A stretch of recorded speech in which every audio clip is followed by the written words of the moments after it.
Hello दोस्तों, हमारे online platform Kavya learners पर आप सभी का स्वागत है। हमारा जो आर ओ का सीरीज चल रहा है, आर ओ की जो हमारी सीरीज चल रही है प्रीवियस ईयर क्वेश्चंस की, उस सीरीज का ये 7वां वीडियो है। और इस वीडियो में आज हम डिस्कस करेंगे प्रश्न संख्या 307 से लेकर के प्रश्न संख्या 354 तक। लगभग 50 प्रश्नों का हम आपके साथ यहाँ पे डिस्कशन करेंगे। और ये प्रश्न जो है, जैसा कि मैंने पहले भी आपको बताया कि बहुत ही महत्वपूर्ण हैं। जो भी यूपी की परीक्षाएं यूपी लोक सेवा आयोग, उत्तर प्रदेश लोक सेवा आयोग या उसके अधीनस्थ जो आयोग हैं उनके द्वारा जो कराई गई हैं, उनके 30 वर्षों के ये प्रश्न पत्र हैं, उनका हम यहाँ पे डिस्कशन कर रहे हैं। और ये किसी भी उत्तर प्रदेश सरकार द्वारा ली जा रही किसी भी परीक्षा के लिए ये बहुत ही ज़्यादा महत्वपूर्ण है। तो आइए प्रश्न पे चलते हैं। पहला है, आज का पहला प्रश्न है, लखनऊ में रविंद्रालय की स्थापना निम्नलिखित में से किस वर्ष हुई थी? तो इसका उत्तर हो जाएगा ऑप्शन डी 1964। जैसा कि आप जानते हैं, जब आप लखनऊ आएंगे तो लखनऊ चारबाग रेलवे स्टेशन पे जब आप उतरते हैं तो जैसे रोड क्रॉस करके दूसरी साइड जाते हैं तो वहीं पर रविंद्रालय है। ठीक है, बहुत ही फेमस जगह है। तो इसकी स्थापना जो है वो 1964 में की गई थी। इसके अलावा लखनऊ में स्थित अन्य संस्थान जैसे राज्य ललित कला अकादमी, ये 1962 में इसकी स्थापना हुई। ये सब क्वेश्चन पूछ सकता है और ये पूछा भी गया है। ठीक है, तो इसको आपको ध्यान में रखना है। अगला है, उत्तर प्रदेश संगीत नाट्य अकादमी, इसकी स्थापना 1963 में हुई। भारतेंदु नाट्य अकादमी 1975 में। बहुत से कलाकार यहाँ से निकले हैं आपके बॉलीवुड में, वो चाहे राजपाल यादव हों, ऐसे बहुत सारी हस्तियाँ यहाँ से पढ़ करके निकली हैं। नेक्स्ट है, उत्तर प्रदेश फिल्म टेलीविज़न एवं लिबरल आर्ट्स इंस्टीट्यूट, इसकी स्थापना जो है रिसेंटली 2016 में हुई है। नेक्स्ट है अगला क्वेश्चन, रामनगर बनारस में रामलीला का मंचन कितने दिन होता है? तो ये जो है वो 31 दिनों तक चलता है। रामनगर उत्तर प्रदेश राज्य के वाराणसी जिले का एक तहसील है रामनगर। तो यहाँ पर रामलीला में रामचरितमानस के अनुसार भगवान श्री राम के जीवन की लीला का मंचन होता है। और ये मंचन जो है काशी नरेश द्वारा प्रायोजित होता है और पूरे 31 दिन तक प्रत्येक शाम को रामनगर में आयोजित होता है। जैसा कि आप जान रहे हैं, अभी ये जो मौसम चल रहा है, जो ये अभी समय चल रहा है, ये रामलीला का ही समय है। तो इस समय विभिन्न स्थानों पे जो है ये शारदीय नवरात्र का जो महीना होता है, खास करके अक्टूबर और नवंबर का, इस बीच में अब वैसे तो पूरे भारत में होता है, लेकिन विशेष रूप से उत्तर प्रदेश के विभिन्न ज़िलों में आप देखेंगे तो रामलीलाओं का मंचन जो है अलग अलग जगहों पे अपने तरीके से होता है। नेक्स्ट है, अगला क्वेश्चन है, निम्नलिखित में से कौन एक कथक कलाकार नहीं है? तो इसका ऑप्शन बी सही हो जाएगा। किशन महाराज जो हैं ये कथक कलाकार नहीं है, जबकि बिरजू महाराज, लच्छू महाराज और सितारा देवी, ये तीनों लोग जो हैं ये कथक कलाकार हैं। आइए इसकी व्याख्या देख लेते हैं। किशन महाराज जो हैं ये बनारस घराने के प्रसिद्ध तबला वादक हैं। अब कहने का मतलब ऑप्शन बी इसमें सही है, क्योंकि किशन महाराज जो हैं वो तबला वादक हैं। बाकी जितने लोग, तीनों लोग जो हैं वो क्या हैं, ये कथक कलाकार हैं। बिरजू महाराज, सितारा देवी, लच्छू महाराज, शंभू महाराज, अच्छन महाराज, कालका महाराज, गोपी कृष्ण चौबे, ये सब उत्तर प्रदेश के प्रमुख कथक कलाकार हैं। जैसा कि आप जानते हैं कि जो शास्त्रीय नृत्य हैं, आपके शास्त्रीय नृत्य जो हैं वो 8 हैं। जैसे कि कुचिपुड़ी, मोहिनी अट्टम ये केरल हो गया, भरतनाट्यम तमिलनाडु, कथक जो है उत्तर प्रदेश का शास्त्रीय नृत्य है। उत्तर भारत का कह लें तो खास करके उत्तर प्रदेश या उत्तर भारत, पूरा उत्तर भारत उसमें आ जाता है कथक। इसी प्रकार से जो है अलग अलग, जैसे कुचिपुड़ी जो है वो आपका आंध्र प्रदेश का है, जबकि कथकली और मोहिनी अट्टम ये केरल का है, भरतनाट्यम तमिलनाडु का है। ठीक है, तो इसी प्रकार से अलग अलग राज्यों के अलग अलग शास्त्रीय नृत्य हैं। टोटल भारत में 8 शास्त्रीय नृत्य हैं। नेक्स्ट है, अगला क्वेश्चन है, निम्नलिखित युग्म में से कौन सा सही सुमेलित नहीं है? तो इसमें है हारमोनियम वादक श्री राम श्रीवास्तव, इसमें यही सुमेलित नहीं है। बाकी ब्रज रास नृत्य सही है, मिर्ज़ापुर बिरहा ये भी सही है, गायकी मुबारक अली खां ये भी सही है। तो जो ये श्री राम श्रीवास्तव थे ये जो है प्रसिद्ध वायलिन वादक थे, ना कि हारमोनियम वादक। तो ये आपका ऑप्शन ए यही सही हो जाएगा, क्योंकि ये गलत सुमेलित है। रास नृत्य का संबंध ब्रज क्षेत्र से है। मिर्ज़ापुर में बिरहा लोकगीत की विधा प्रचलित है। मुबारक अली खां गायकी से संबंधित है, इसलिए इसमें विकल्प ए सही होगा, क्योंकि ये सही सुमेलित नहीं है। नेक्स्ट है, उत्तर प्रदेश का गुरु पूर्णिमा पर्व समर्पित है। तो ये किसको समर्पित है? ये ऋषि व्यास को समर्पित है, जिन्हें महाभारत का रचयिता माना जाता है। ठीक है, नेक्स्ट है, इसका व्याख्या देख लेते हैं। आषाढ़ मास की पूर्णिमा को महाभारत के रचयिता महर्षि व्यास का जन्म हुआ था। इस दिन, अब जैसे हिंदी महीनों में आषाढ़, ठीक है, आषाढ़ जो बारिश के मौसम में ये समय आता है, आषाढ़ सावन, यानी कि आपका ये इधर जुलाई का महीना, ठीक है, तो उसी समय इनको, उसी आषाढ़ मास की पूर्णिमा को महाभारत के रचयिता वेद व्यास जी का जन्म हुआ था, और इस दिन गुरु पूजा का विधान है। गुरु पूर्णिमा वर्षा ऋतु के आरंभ में आती है। इस दिन से 4 महीने तक परिव्राजक साधु संत एक ही स्थान पर रहकर ज्ञान की गंगा बहाते हैं। यानी कि बारिश के मौसम में इनिशियल स्टेज में, स्टार्टिंग में जब बारिश शुरू होती है, उस समय ऋषिगण जो है वो जहाँ पे उस समय होते हैं वहीं रुक जाते हैं, और 4 महीने तक सतत जो है वहाँ पे एक ही स्थान पर रह करके अपने ज्ञान का प्रचार प्रसार करते हैं, ज्ञान को फैलाते हैं, लोगों में बांटते हैं उसको। नेक्स्ट है, निम्नलिखित में से कौन फारसी का प्रथम कवि था जिसने अपनी कविता में भारतीय पर्यावरण को चित्रित किया? तो ये कवि थे फेमस कवि अमीर खुसरो। ठीक है, अमीर खुसरो फारसी का प्रथम कवि थे जिसने अपनी कविता में भारतीय पर्यावरण को चित्रित किया। ये चिश्ती संप्रदाय के शेख निजामुद्दीन औलिया के शिष्य थे। नेक्स्ट है, प्रसिद्ध ठुमरी गायिका गिरजा देवी का जन्म किस शहर में हुआ था? तो गिरजा देवी का जन्म जो है वो वाराणसी शहर में हुआ था। ठीक है, बनारस घराने से संबंधित प्रसिद्ध ठुमरी गायिका गिरजा देवी का जन्म 8 मई 1929 को बनारस में हुआ था। पद्मश्री, पद्म विभूषण, पद्म भूषण आदि सम्मान से सम्मानित गिरजा देवी की मृत्यु 24 अक्टूबर 2017 को कोलकाता में हुई। तो इसका ऑप्शन जो है डी वाराणसी, ये सही हो जाएगा। नेक्स्ट है, निम्नलिखित में से किसने लखनऊ के सांस्कृतिक क्रियाकलापों में योगदान नहीं दिया है? तो इसमें ऑप्शन सी सही हो जाएगा, मेहंदी। तो मेहंदी के अतिरिक्त शेष तीनों ने लखनऊ के सांस्कृतिक क्रियाकलापों में योगदान दिया है, जैसे कि बिंदा दीन का संबंध कथक नृत्य से है, उस्ताद दूल्हे खां ख्याल गायकी व इलियास खां जो हैं वो सितार वादन से संबंधित रहे। मेहंदी हसन गज़ल गायक हैं जो कि उत्तर प्रदेश से, इनका लखनऊ के सांस्कृतिक क्रियाकलापों में कोई योगदान नहीं था। नेक्स्ट है, प्रसिद्ध शास्त्रीय गायक भीमसेन जोशी संबंधित हैं। तो ये जो भीमसेन जोशी हैं ये किराना घराने से संबंधित हैं, इसका ऑप्शन बी सही हो जाएगा। शास्त्रीय संगीत में गायकी परंपरा एवं उससे संबंधित राग रागनियों के प्रयोग की दृष्टि से अनेक घराने स्थापित किए गए, जिसमें सबसे बाद का घराना जो है वो किराना घराना स्थापित किया गया, जिसमें पंडित भीमसेन जोशी किराना घराने से ही संबंधित है। जबकि बनारस घराने के प्रमुख गायक हैं पंडित राम सेवक मिश्र, शिव नारायण मिश्र एवं नागेंद्र नाथ भट्टाचार्य। लखनऊ घराना ख्याल गायकी के लिए प्रसिद्ध है और इसके प्रमुख गायक नसीर खां, गुलाम हुसैन, गणपत राव, ये सारे लोग। ठीक है, तो इसका ऑप्शन जो है आपका बी सही हो जाएगा। भीमसेन जोशी जो है वो किराना घराने से संबंधित है। नेक्स्ट है, अमीर खुसरो ने किसके विकास में अग्रगामी की भूमिका निभाई? तो जो अमीर खुसरो थे इन्होंने खड़ी बोली, इसका ऑप्शन सी सही हो जाएगा, खड़ी बोली के विकास में अग्रणी भूमिका निभाई थी इन्होंने। अमीर खुसरो के बारे में जान लेते हैं। अमीर खुसरो का जन्म उत्तर प्रदेश के एटा जिले, जो कि अब कासगंज है, के पटियाली मोमिनपुर नामक स्थान पर सन 1253 ईस्वी में हुआ था। इनका प्रारंभिक नाम जो है अबुल हसन था। ये फारसी के श्रेष्ठतम कवि, भाषा शास्त्री, गायक, विद्वान, इतिहासकार और खड़ी बोली हिंदी को प्रारंभ करने वाले थे। इन्हें तूतीय हिंद की उपाधि दी गई थी और ये दिल्ली के शासकों जैसे कैकोबाद, बलबन, जलालुद्दीन खिलजी, अलाउद्दीन खिलजी, कुतुबुद्दीन मुबारक खिलजी, नासिरुद्दीन खुसरवशाह और मोहम्मद बिन तुगलक के दरबार में रहे। बताओ, इतने शासकों के दरबार में इन्होंने अपनी कविताएं की, अपने जो लेख है उसको प्रस्तुत किए। वर्ष 1325 में इनकी मृत्यु हो गई। नेक्स्ट है, निम्नलिखित में से कौन सा एक सही सुमेलित नहीं है?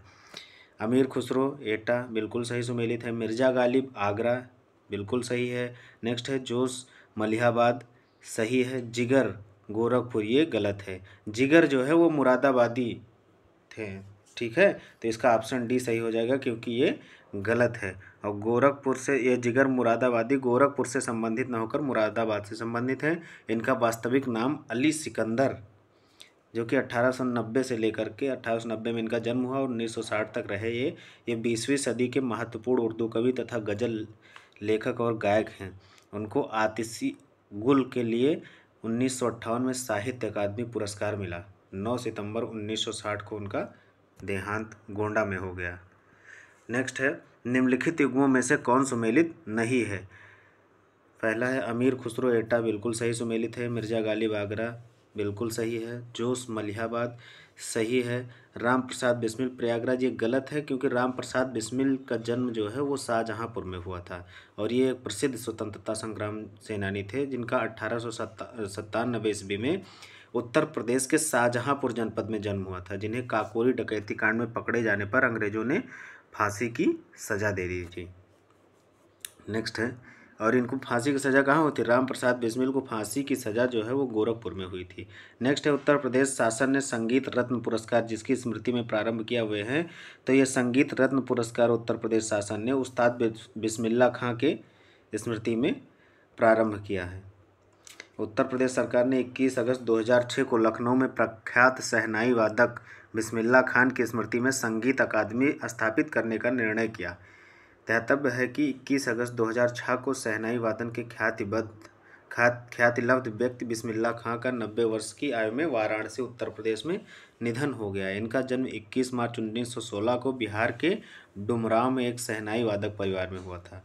इन्होंने अपना प्रथम शहनाई वादन कार्यक्रम 14 वर्ष की आयु में वर्ष 1930 में ऑल इंडिया संगीत सभा प्रयागराज में किया। इन्हें भारत रत्न से सम्मानित किया गया था, यानी कि एक नामचीन हस्ती थे, इन्हें भारत रत्न दिया गया। और भारत रत्न पाना अपने आप में बहुत ही प्राउड मोमेंट होता है और ये किसी किसी को मिलता है, हर किसी को नहीं मिलता है। कुछ नामचीन लोग हैं जैसे सचिन तेंदुलकर को भारत रत्न दिया गया है, ऐसे महान विभूतियाँ तमाम पूर्व राष्ट्रपति प्रणब मुखर्जी, पंडित अटल बिहारी वाजपेयी, ऐसे तमाम नामचीन लोगों को दिया गया है। हालांकि तो जो अपने कार्य क्षेत्र में उत्कृष्ट कार्य करते हैं और वो समाज के लिए एक उदाहरण प्रस्तुत करते हैं, एक आदर्श प्रस्तुत करते हैं, उन्हें जो है ये पुरस्कार दिए जाते हैं, चाहे वो पद्म भूषण हो, चाहे पद्म विभूषण हो या फिर भारत रत्न, तो सर्वश्रेष्ठ पुरस्कार भारत का ही है। नेक्स्ट है, उत्तर मध्य क्षेत्र सांस्कृतिक केंद्र NCZCC चैती और कजरी केंद्रों का आयोजन किस शहर में करेगा? तो इसका आयोजन जो है वो वाराणसी में किया जाएगा। उत्तर मध्य क्षेत्र सांस्कृतिक केंद्र जो है इसके द्वारा चैती और कजरी केंद्रों का आयोजन वाराणसी में हुआ था। नेक्स्ट है, संगीत शिक्षा हेतु उत्तर प्रदेश में जो प्रथम संगीत महाविद्यालय स्थापित हुआ वह था भारत खंडे हिंदुस्तानी संगीत महाविद्यालय।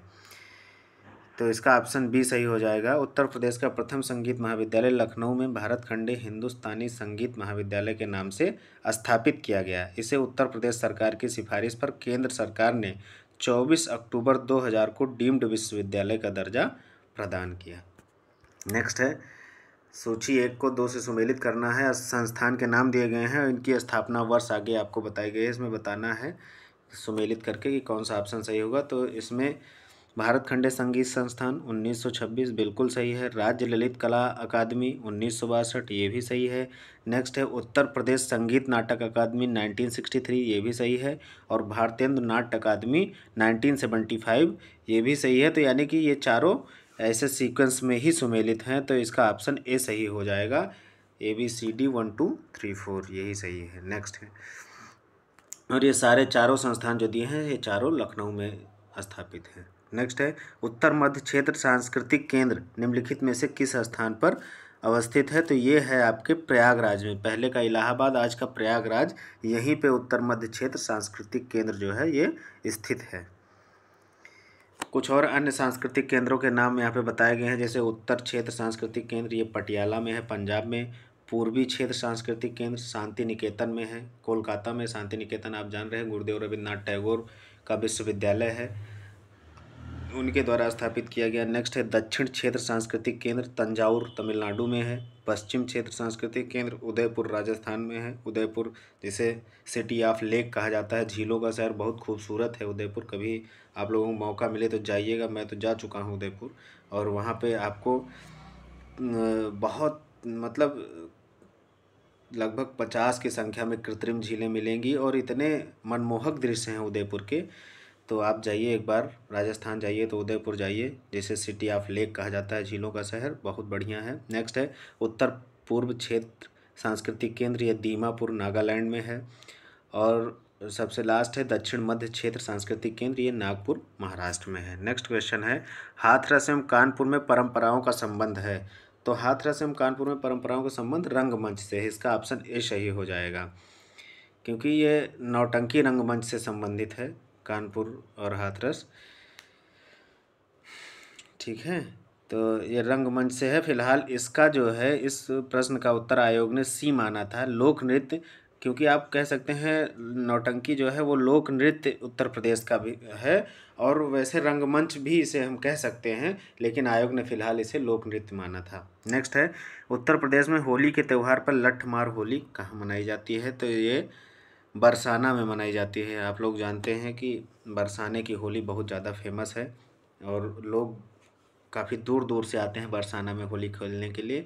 इवन फॉरेनर बहुत सारी संख्या में आते हैं, बहुत बड़ी संख्या में। तो उत्तर प्रदेश में होली के त्यौहार पर लठमार होली प्रत्येक वर्ष फाल्गुन महीने में, फाल्गुन का महीना आप जान रहे हैं, फरवरी का लास्ट और मार्च का फर्स्ट वीक, इसी के आसपास का जो महीना होता है वो फाल्गुन महीना होता है, जिसमें होली का त्यौहार मनाया जाता है।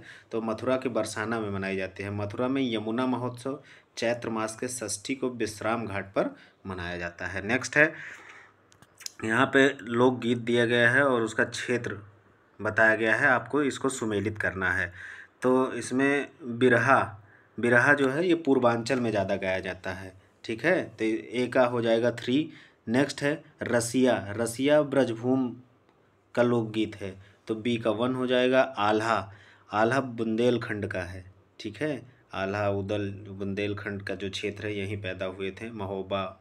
ठीक है, और इधर के क्षेत्र में तो बुंदेलखंड का क्षेत्र, यहाँ पे आल्हा गाया जाता है। और कजरी, कजरी जो है ये अवध क्षेत्र की है। तो इस तरह से इसका ऑप्शन सी सही हो जाएगा। 3, 1, 2, 4 बिरहा पूर्वांचल, रसिया ब्रजभूम, आल्हा बुंदेलखंड और कजरी अवध। नेक्स्ट है निम्नलिखित नृत्यों में से कौन एक सुमेलित नहीं है। तो इसमें ए है, इसका ऑप्शन ए सही हो जाएगा। कर्मा महोबा ये सुमेलित नहीं है। बाकी धीवर कहार सही है, धुरिया बुंदेलखंड ये भी सही है, नटवरी पूर्वांचल ये भी सही है। इसमें ऑप्शन ए आपका सही हो जाएगा, क्योंकि कर्मा महोबा ये सुमेलित नहीं है। ये जो है कर्मा जो है वो सोनभद्र का ये नृत्य है। ठीक है, बाकी सारे सुमेलित थे। नेक्स्ट है अगला क्वेश्चन है निम्नलिखित में से कौन एक सही सुमेलित नहीं है। कुछ लोग गीत बताए गए हैं, उनके क्षेत्र बताए गए हैं, जैसे आल्हा, आल्हा क्या है, बुंदेलखंड, सही है, बिल्कुल सही सुमेलित है। नेक्स्ट है बिरहा पूर्वी उत्तर प्रदेश, ये भी सही है। कजरी रुहेलखंड, रुहेलखंड नहीं है, ये कजरी जो है ये अवध का है। ठीक है, कजरी जो है ये मिर्ज़ापुर इधर का जो क्षेत्र है उधर आता है। नेक्स्ट है चैता अवध एवं भोजपुर क्षेत्र, ये भी सही है। रुहेलखंड का जो लोकगीत है वो लावनी है। रुहेलखंड इधर बरेली का जो क्षेत्र है ये रुहेलखंड माना जाता है। तो इसमें आप देख लें, इसका उत्तर सी हो जाएगा। सी वाला सही सुमेलित नहीं है, कजरी रुहेलखंड ये सही सुमेलित नहीं है, बाकी सुमेलित हैं। देख लेते हैं हम, आल्हा बुंदेलखंड बिल्कुल सही है, बिरहा पूर्वी उत्तर प्रदेश का है, कजरी मिर्ज़ापुर का है, चैता अवध एवं भोजपुर क्षेत्र का है, और लावनी जो है ये रुहेलखंड क्षेत्र का है। नेक्स्ट है उत्तर प्रदेश का प्राचीनतम जीवंत नगर है। तो प्राचीनतम जीवंत नगर सांस्कृतिक जो राजधानी भी कहा जाता है इसे, वाराणसी। अब तो ये जो है जब से माननीय प्रधानमंत्री मोदी जी बने हैं और लगातार दूसरी बार बनारस से सांसद चुने गए हैं, तो इन्होंने इसको जापान के क्योटो शहर के तर्ज पे इसका विकास सुनिश्चित किया है। और महाकाल कॉरिडोर और इस तरीके से काशी विश्वनाथ कॉरिडोर जो यहाँ पे बना है भगवान भोलेनाथ का, उससे इसकी खूबसूरती में और चार चांद लग गए हैं। अब तो यहाँ पे रोपवे के माध्यम रोपवे टैक्सी और ये सारी सुविधाएं हो रही हैं। तो कहने का मतलब इसे सांस्कृतिक राजधानी के तर्ज पर विकसित किया जा रहा है। तो ये प्राचीनतम सब, ये पुराने समय का जीवंत नगर है। ये वाराणसी जो है आपका, वाराणसी संसार के प्राचीनतम बसे शहरों में से एक है, सबसे पुराना शहर है ये। इसे बनारस और काशी भी कहते हैं। हिंदू धर्म में सर्वाधिक पवित्र नगरों में से एक वाराणसी को माना जाता है और इसे अविमुक्त क्षेत्र कहा जाता है। नेक्स्ट है, निम्नलिखित में से कौन सही सुमेलित नहीं है? तो हस्तिनापुर मेरठ बिल्कुल सही सुमेलित है। श्रृंगवेरपुर बांदा ये नहीं है। ये श्रृंगवेरपुर एक जो है ये आपका एक पर्यटक स्थल है और ये लखनऊ मार्ग पर, प्रयागराज और लखनऊ मार्ग पर ये स्थित है। ठीक है, श्रृंगवेरपुर। विंध्याचल मिर्ज़ापुर बिल्कुल सही है। देवा शरीफ बाराबंकी ये भी सही है। तो आपका इसमें ऑप्शन बी सही हो जाएगा क्योंकि श्रृंगवेरपुर बांदा ये सही नहीं है। इसकी व्याख्या देख लेते हैं। हस्तिनापुर मेरठ जिले में एवं विंध्याचल मिर्ज़ापुर जिले का एक धार्मिक दृष्टिकोण से प्रसिद्ध शहर है तथा देवा शरीफ बाराबंकी में स्थित है जहां वारिस अली शाह की दरगाह है। श्रृंगवेरपुर एक पर्यटक स्थल है जो लखनऊ मार्ग पर प्रयागराज से 45 किलोमीटर दूरी पर स्थित है और लोक कथाओं के अनुसार यह वही स्थान है जहाँ भगवान राम ने सीता और लक्ष्मण के साथ वनवास पर जाते हुए रास्ते में गंगा नदी को पार किया था। तो ये श्रृंगवेरपुर में ही पार किया था। नेक्स्ट है, कालपी नगर किस नदी के तट पर स्थित है? तो ये आपका यमुना नदी के तट पर स्थित है। कालपी जो है ये जालौन जिले में है, वर्तमान के जालौन जिले में है कालपी नगर जो है, और ये यमुना नदी के तट पर स्थित है। तो इसका 331 का ऑप्शन बी सही हो जाएगा, यमुना। इसकी व्याख्या देख लेते हैं। कालपी उत्तर प्रदेश के जालौन जिले में यमुना नदी के किनारे स्थित है। यह नदी बृहद चाप के आकार में प्रदेश के सहारनपुर, मुजफ्फरनगर, मेरठ, गाजियाबाद, बुलंदशहर, अलीगढ़, मथुरा, आगरा, इटावा, जालौन, हमीरपुर, बांदा, फतेहपुर और प्रयागराज आदि 19 जिलों में बहती हुई प्रयाग में गंगा से मिल जाती है यमुना जो है। नेक्स्ट है, निम्नलिखित में से कौन उत्तर प्रदेश में बौद्ध परिपथ का भाग नहीं है? कपिलवस्तु, संकिसा, कुशीनगर, श्रावस्ती ये चारों फिलहाल यहाँ पे तो जो दिए गए हैं ये चारों ये बुद्धिस्ट सर्किट यानी बौद्ध परिपथ के चारों भाग हैं, इनके अंतर्गत आते हैं। ठीक है, तो इस क्वेश्चन पे स्टार लगा है इसलिए ये आप क्वेश्चन ही गलत था एक तरीके से, क्योंकि इसमें चारों जो हैं ये चारों बौद्ध परिपथ का भाग है। नेक्स्ट है, प्रसिद्ध नौचंदी मेला हिंदू मुस्लिम भाईचारे का प्रतीक जहाँ देवी नौचंदी का मंदिर और बड़े मियाँ की मजार स्थित है, प्रतिवर्ष कहाँ लगता है? तो ये नौचंदी मेला जो है ये मेरठ में लगता है।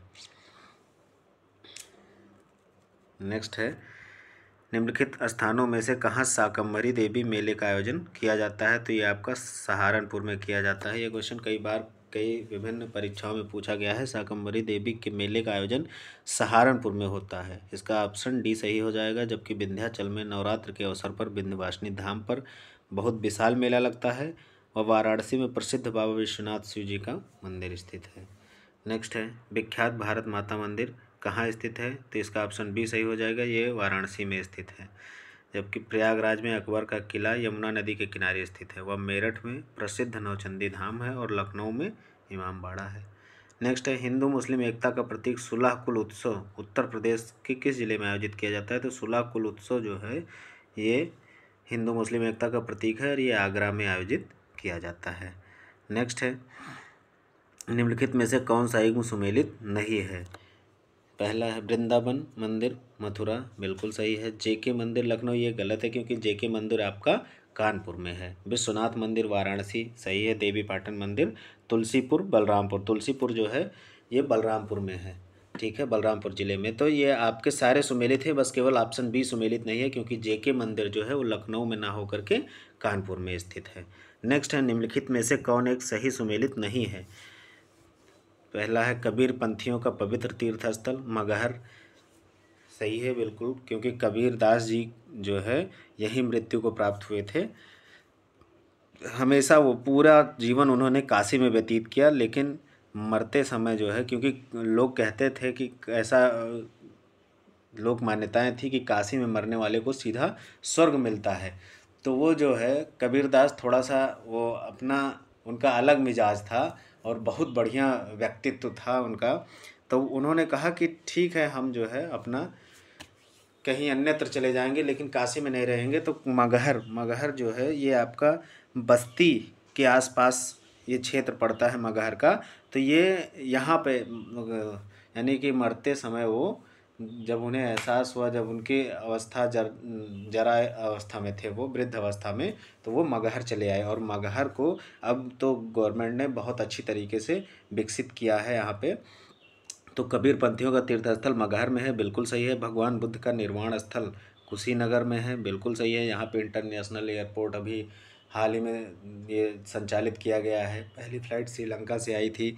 बहुत सारे एक बुद्ध बौद्धिक सभा का आयोजन भी किया गया था बहुत बड़ी उसमें, और प्रधानमंत्री जी आए थे उसका उद्घाटन करने के लिए। नेक्स्ट है सूफी संत हाजी वारिस अली शाह की मज़ार देवा शरीफ, बाराबंकी, बिल्कुल सही है।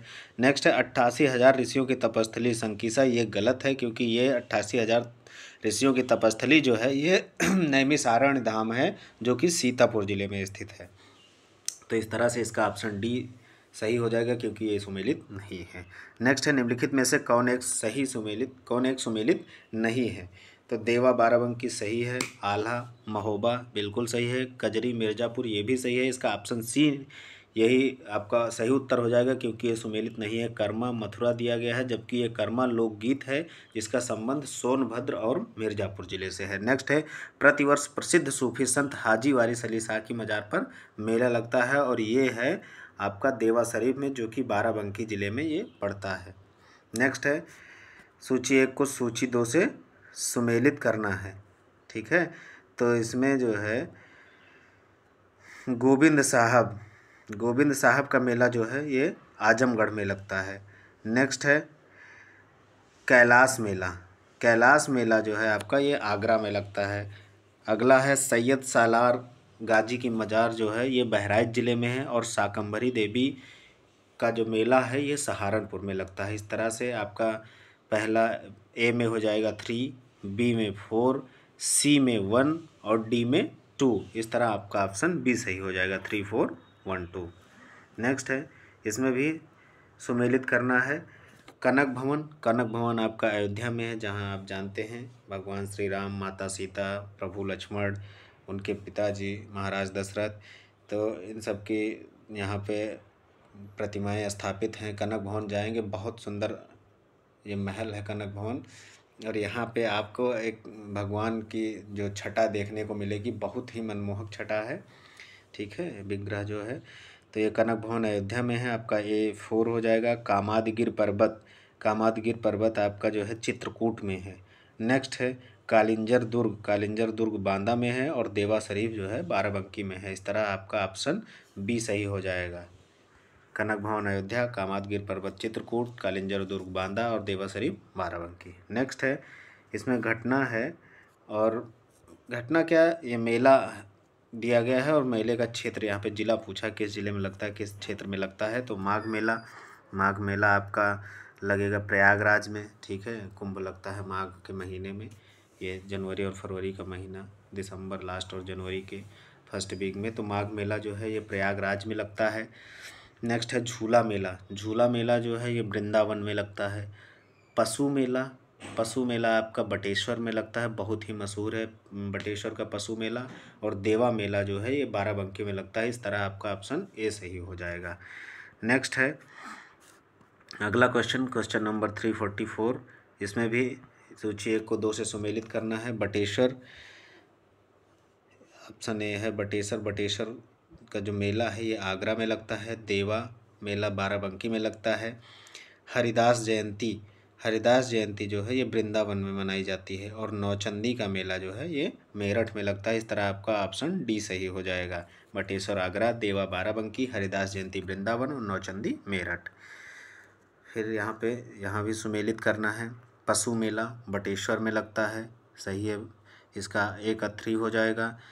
बी द्रुपद मेला वाराणसी, बी का 4 हो जाएगा। गोविंद साहब मेला जो है ये आपका अम्बेडकर नगर में लगता है, सी का 2 हो जाएगा। और माघ मेला प्रयागराज, डी का 1 हो जाएगा। इस तरह ऑप्शन ए सही है आपका। नेक्स्ट है अगला क्वेश्चन है, यहाँ पे भी आपको सुमेलित करना है। देवी पाटन धाम जो है माता जी का स्थान है, ये बलरामपुर में है, ठीक है।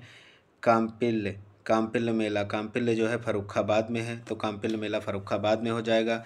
बटेश्वर मेला आगरा में है, आपका सी का 1 हो जाएगा। और ददरी मेला ये बलिया में लगता है। तो इस तरह इस प्रश्न का सही उत्तर सी हो जाएगा, ठीक है। सी में 2, 3, 1, 4, यानी कि देवी पाटन मेला बलरामपुर, काम्पिल्य मेला फर्रुखाबाद, बटेश्वर मेला आगरा और ददरी मेला बलिया। नेक्स्ट है दीवारी पाई डंडा लोक कला उत्तर प्रदेश के किस क्षेत्र से संबंधित है। ये तो उत्तर प्रदेश के बुंदेलखंड से संबंधित है। और इसके अतिरिक्त घोड़ा नृत्य, धुरिया नृत्य, देवी नृत्य और ये कानरा नृत्य, ये सब कार्तिक नृत्य, ये भी बुंदेलखंड से ही प्रचलित है।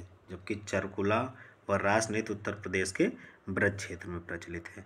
नेक्स्ट है गुदई महाराज प्रसिद्ध तबला वादक निम्नलिखित में से किस घराने से संबंधित थे? तो गुदई महाराज जो थे ये बनारस घराने से संबंधित थे। ये उत्तर प्रदेश के प्रमुख तबला वादकों में से एक हैं। इनका संबंध उत्तर प्रदेश के बनारस घराने से है। अन्य तबला वादकों में बनारस घराने से जो संबंध रखते हैं उनमें जैसे राम सहाय, जानकी सहाय, कंठे महाराज, किशन महाराज, पंडित अनोखे लाल, परतप्पू महाराज व श्यामजी महाराज मिश्र इसमें प्रसिद्ध हैं। तो ये इसका ऑप्शन ए सही हो जाएगा, बनारस घराना से संबंधित हैं गुदई महाराज। नेक्स्ट है गायक और उनकी शैली की बात की गई है। आपको यहाँ पे सुमेलित करना है, कौन सा सुमेलित नहीं है ये बताना है आपको यहाँ। तो राजन साजन मिश्र, ध्रुपद टप्पा बिल्कुल सही है। ताज बेगम ठुमरी टप्पा ये गलत है, क्योंकि ताज बेगम जो है वो कवियत्री थी और कृष्ण भक्ति की कवियत्री थी। ठीक है। नेक्स्ट है बड़ी मैना ठुमरी टप्पा, सही है। अंबाजी चतुर्वेदी ध्रुपद, ये बिल्कुल सही है। और ये क्वेश्चन जो है उत्तर प्रदेश लोक सेवा आयोग द्वारा जो बीईओ की परीक्षा यानी कि जो एसडीआई होते हैं उनकी जो परीक्षा कराई गई थी उस प्री परीक्षा में 2019 में ये पूछा गया था। ठीक है। तो इसमें ऑप्शन बी आपका सही हो जाएगा, क्योंकि ये सुमेलित नहीं है। ताज बेगम जो है वो ठुमरी टप्पा से नहीं बल्कि एक कवियत्री थी कृष्ण भक्ति की। नेक्स्ट है उत्तर प्रदेश के प्रमुख लोक नृत्य कौन से हैं? तो इसमें ऑप्शन ए ये बिल्कुल गलत हो जाएगा, क्योंकि बिहू असम का है। ठीक है। और भांगड़ा इसी में है तो ये पंजाब का है। ठीक है। कथकली केरल का है, तो इसका ऑप्शन बी सही हो जाएगा, क्योंकि इसमें चरकुला, कर्मा, पांडव जैसे देखिए आपको प्रश्न करने का यही तरीका होता है कि आपको एलिमिनेशन आना चाहिए। एलिमिनेट जब आप करेंगे, जैसे आपने बिहू देखा तो बिहू असम का है तो ऑप्शन ए होगा ही नहीं। भांगड़ा देख लिया सी में है तो ऑप्शन सी भी नहीं होगा, क्योंकि भांगड़ा पंजाब का लोक नृत्य है। अगला है जैसे कथकली केरल का है। ठीक है। तो कथकली केरल का है तो डी भी नहीं होगा, तो ऑप्शन बी आपका यहाँ पे बचा, तो ऑप्शन बी हो जाएगा। आपको नहीं भी पता है कि ये तीनों, जैसे चरकुला आपको पता है लेकिन कर्मा पांडव अगर नहीं पता है तब भी जो है आप एलिमिनेशन के थ्रू आप यहाँ पे प्रश्न कर सकते हैं। तो 350 का उत्तर हो जाएगा ऑप्शन डी, चरकुला, कर्मा और पांडव ये उत्तर प्रदेश के लोक नृत्य हैं। अभी आप देख लीजिएगा यही सही होगा, बिल्कुल बी सही है। तो इसमें कुछ नृत्य आपको हम बता देते हैं उत्तर प्रदेश के। ऐसे चरकुला है ब्रज क्षेत्र का है, कर्मा सोनभद्र मिर्जापुर, रास ब्रज क्षेत्र, जोगिनी अवध क्षेत्र, नटवरी पूर्वांचल क्षेत्र, कार्तिक बुंदेलखंड का है, राई नृत्य बुंदेलखंड का, पाई डंडा ये भी बुंदेलखंड का है, पांडव जो है उत्तराखंड में अब चला गया है, क्योंकि उस समय जब ये नृत्य बना, जब से नृत्य है तब उत्तर प्रदेश में ही था। उत्तराखंड जब अलग हुआ तो ये नृत्य जो है उत्तराखंड का लोक नृत्य हो गया है पांडव। नेक्स्ट है उत्तर प्रदेश के मुख्य लोकगीत कौन से हैं? तो इसमें बिरहा, चैती, ढोला ये सब उत्तर प्रदेश के लोक नृत्य हैं। ठीक है। नेक्स्ट है उत्तर प्रदेश में आयुर्वेद महोत्सव का आयोजन होता है। तो आयुर्वेद महोत्सव का आयोजन उत्तर प्रदेश में झांसी में होता है। और इसी प्रकार कजरी महोत्सव का आयोजन मिर्जापुर, गंगा महोत्सव का आयोजन वाराणसी में होता है, जबकि झांसी में आपका आयुर्वेद महोत्सव का आयोजन होता है। सरकार आयुर्वेद पे बहुत ज़्यादा ध्यान दे रही है। तो आपको इस तरीके का क्वेश्चन आगे आने वाली परीक्षाओं में और भी देखने को मिल सकते हैं। नेक्स्ट है निम्नलिखित में से कौन सा उत्तर प्रदेश का परंपरागत संगीत नहीं है? तो रसिया, ठुमरी, सावनी ये सब उत्तर प्रदेश का परंपरागत संगीत है, जबकि कालबेलिया जो है ये राजस्थान में प्रचलित है और वहाँ के आदिवासियों के द्वारा ये जो है वहाँ का ये संगीत और वहाँ की नृत्य शैली है कालबेलिया, जबकि अन्य सभी जो है ये उत्तर प्रदेश के हैं। और ये कालबेलिया नृत्य जो है ये सपेरों की एक जाति के द्वारा किया जाता है। सपेरों की एक जाति, आदिवासी जो लोग होते हैं जंगलों में रहते हैं, जो सपेरे हैं उनकी एक जाति है कालबेलिया, उन्हीं के द्वारा ये किया जाता है। इस नृत्य में सिर्फ महिलाएं शामिल होती हैं तथा पुरुष केवल वाद्य यंत्रों को बजाते हैं। अब कालबेलिया को जो है यूनेस्को ने विश्व धरोहर सूची में भी शामिल कर लिया, तो ये बहुत ही महत्वपूर्ण है। ठीक है। तो इसके बारे में भी आपको पता होना चाहिए। नेक्स्ट है धुरिया लोक नृत्य है। तो धुरिया लोक नृत्य जो है आपका ये बुंदेलखंड क्षेत्र का है। तो ये रहे आज के महत्वपूर्ण 50 प्रश्न। ये हमारा भाग 7 था, जो हमारी आर ओ की प्रीवियस ईयर क्वेश्चंस की सीरीज चल रही है, उसका 7वां भाग था। मिलते हैं अगले भाग में तब तक के लिए नमस्कार, धन्यवाद।